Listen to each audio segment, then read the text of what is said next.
Praise లాడమ్మా. Good morning. యేసుక్రీస్తు నామములో ఈ ఉదయకాలపు శుభవందనాలు మీ అందరికీ తెలియచెప్తున్నాను. అమ్మా, అందరూ బాగున్నారా? మంచిది. నా కోసం కూడా మీరు వందనాలు చెప్తున్నందుకు మీ అందరికీ కూడా దేవుని యొక్క నామంలో ఈ ఉదయకాలమున దేవుడు దీవించునుగాక. ఆమేన్. మనందరి ప్రార్థన విని ఆ పరిశుద్ధాత్మ దేవుడు మన గృహంలోకి వచ్చి, మన ఇంట్లోకి వచ్చి, మన ప్రార్థన విని, మన కన్నీటిని చూసి, మన స్తుతి యాగమును, బలి అర్పణను దేవుడు అంగీకరించి దీవించునుగాక. ఆమేన్. హల్లెలూయా. దేవునికి మహిమ కలుగునుగాక. ఎలా ఉన్నారమ్మా? అందరు బాగున్నారా? రాత్రి ఏదైనా ఘర్షణ జరిగిందా? ఏదైనా బాధపడ్డావా? ఒకవేళ రాత్రి ఒంటరిగా కూర్చొని ఏంటి నా స్థితిగతి అని బాధ అనిపించి దుఃఖపడి ఏడ్చావా? ఏం భయపడకు.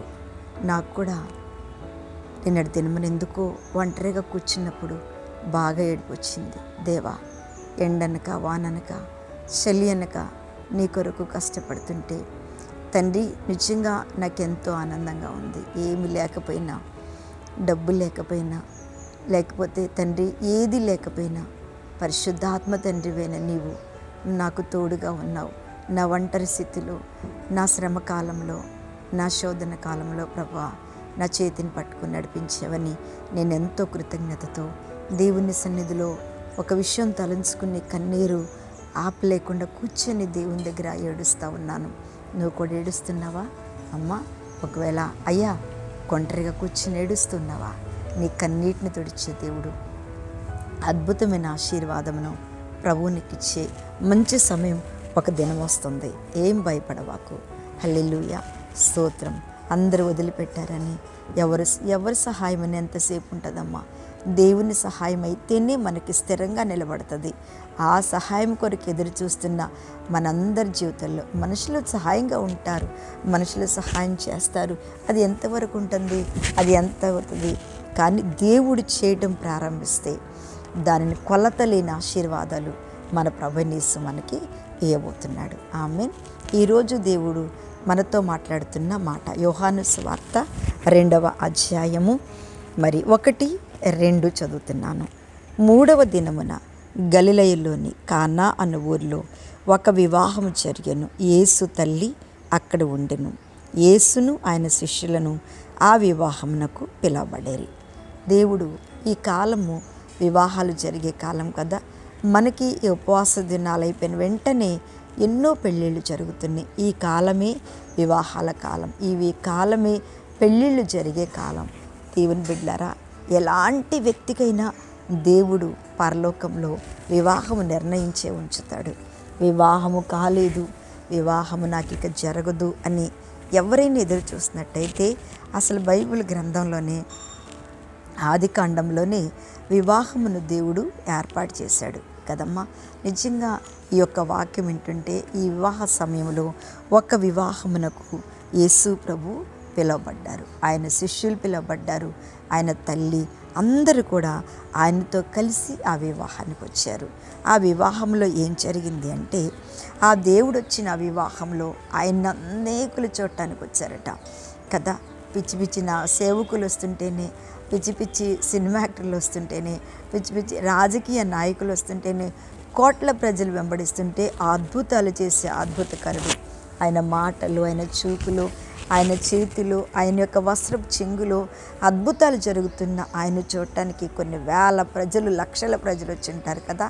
ఆ టైంలో అక్కడ ద్రాక్షరసం అయిపోవడం మనం చూస్తున్నాం. అయితే ఒక్క చక్కటి మాట, అయ్యో అమ్మ ద్రాక్షారసం అయిపోయింది అనగానే తల్లి చెప్తుంటే ఆయన ఏమంటున్నాడంటే, ఇక్కడ చూడండి, ఆయన ఏమన్నాడంటే, అమ్మ 4 చివర్లు నాతో నా సమయం ఇంకా రాలేదనెను.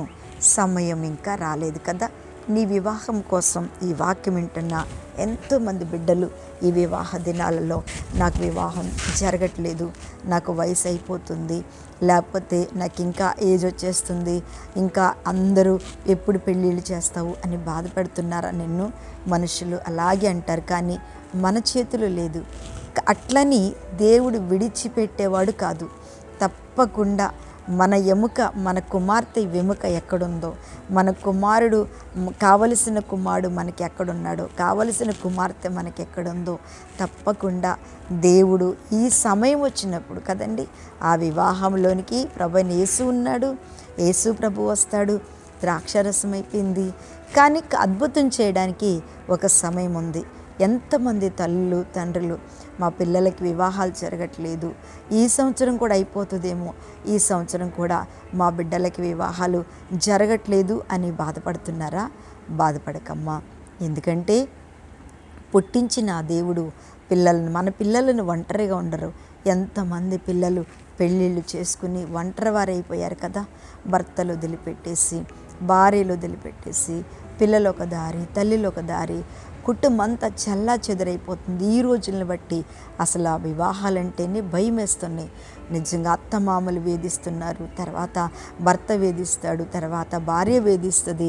ఇది చూడండి, ఒకళ్ళు మంచిగా ఉంటే మంచి అత్తగారు దొరికితే మంచి కోడలు దొరకదు, మంచి కోడలు దొరికితే మంచి అత్తగారు దొరకదు, మంచి భర్త దొరికితే మంచి భార్య దొరకదు, మంచి కుటుంబం దొరికితే మంచి కుటుంబం దొరకదు. ఇలాంటివన్నీ జరుగుతున్నాయి. కానీ దేవుడి చేత ఏర్పాటు చేయబడినటువంటి మంచి వివాహాలు దేవుడే చేస్తాడు. అందుకని ఆ సమయం రావాలి. ఆ సమయం వచ్చినప్పుడు ఖచ్చితంగా దేవుడు మీ ప్రార్థన బట్టి, మీ నిరీక్షణ బట్టి, మీ విశ్వాసాన్ని బట్టి, ఈ వాక్యం వింటున్నటువంటి దేవుని బిడ్డలారా, మీ బిడ్డలకు తగిన సమయంలో నువ్వు ఊహించినటువంటి అద్భుతమైన వివాహాలు నీ ప్రభు చేస్తాడు. ఆ వివాహములో ఆ దేవుడు ఉంటాడు. మూడోదిగా ఏది కొదువలేనటువంటి ఆశీర్వాదకరమైన వివాహము మీ ఇళ్లలో జరుగుద్ది. యవ్వన బిడ్డ, దిగులు పడుతున్నావా? యవ్వన కుమారుడా, యవ్వన కుమారి, నాకు పెళ్ళవుతుందా దేవా, నిజంగా నేను వివాహం చేసుకుంటానా అని వేదన చెందుతున్నావా? నీవు అడిగిన దానికంటే ఏ వ్యక్తిని కోరుకుంటున్నావో ఆత్మీయ వ్యక్తిని, మంచి ఉద్యోగస్తుడిని, మంచి ఆస్తుల ఐశ్వర్యాల కంటే ముందు మంచి ఆత్మీయ బిడ్డలు, దేవునిలో ఎదిగే బిడ్డలు, దేవునిలో ఉండేవాడిని కోరుకో. తప్పకుండా నీ వివాహం జరుగుద్ది. తప్పకుండా నీ బిడ్డల వివాహం జరుగుద్ది. తప్పకుండా నీ ఇంట్లో నీ కుటుంబం మారి దేవుని కొరకు నిలబడే కుటుంబాలుగా, అద్భుతాలు చేసే కుటుంబముగా, సమయం వచ్చినప్పుడు మీ తలలు పైకెత్తే కుటుంబాలుగా ప్రభు ఉంచబోతున్నాడు. ఈ వాక్యం మీకే దేవుడు మాట్లాడుతున్నాడు. మీరందరికీ వంచి ప్రార్థిస్తున్నట్టయితే ప్రార్థన చేస్తా. పరిశుద్ధుడైన తండ్రి, మీకు స్తోత్రములు దేవా. బిడ్డలందరినీ, వాక్యం వింటున్న బిడ్డల జీవితాల్లో ఆ ఇళ్లల్లో శుభకార్యం జరుగునుగాక. వారి బిడ్డలకు మంచి వివాహాలు జరుగునుగాక.